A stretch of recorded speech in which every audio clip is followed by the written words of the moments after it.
ស្ងួតទ្វាមាស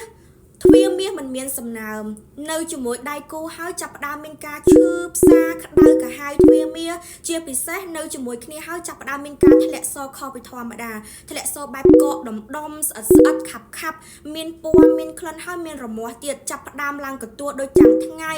មានការឡើងហើមឬក៏មានការធ្លាក់ឈាមខុសពីធម្មតាធ្វើឲ្យរដូវនឹងមកលេងទៀងហើយមានការឈឺចាប់ពេលមករដូវទៀតបងប្អូនដែលមានបញ្ហាទាំងអស់នេះនាងខ្ញុំសូមណែនាំមកប្រើជាមួយនឹងផលិតផល Fimi ព្រោះ Fimi នេះគឺបកកាយខ្លាំងមែនតើចំពោះបងដែលគាត់មានបញ្ហារោគស្ត្រីធ្លាក់សរមាស់ធំក្លិនក្តៅកាហាយទ្វាមាសកើតផ្សិតទ្វាមាសរលាកទ្វាមាសរលាកស្បូនបញ្ហារាំងរដូវការមករោគសិមនអីគឺល្អខ្លាំងមែនតើអញ្ចឹងសម្រាប់បងដែលអស់ជំរឿក្នុងការដោះស្រាយហើយរោគដំណោះស្រាយច្រើនហើយមិនបានផលអាចងាកមកប្រើជាមួយនឹង Fimi បានមានគោលការណ៍សុខភាពត្រឹមត្រូវមានការតាមដានត្រឹមត្រូវមានការប្រឹក្សាយោបល់ច្បាស់លាស់អញ្ចឹងសម្រាប់បងដែលគាត់ចង់ដឹងព័ត៌មានលម្អិតបងអាចឆាតចូល Page ឬក៏ទំនាក់ទំនងតាមលេខទូរស័ព្ទបានអរគុណ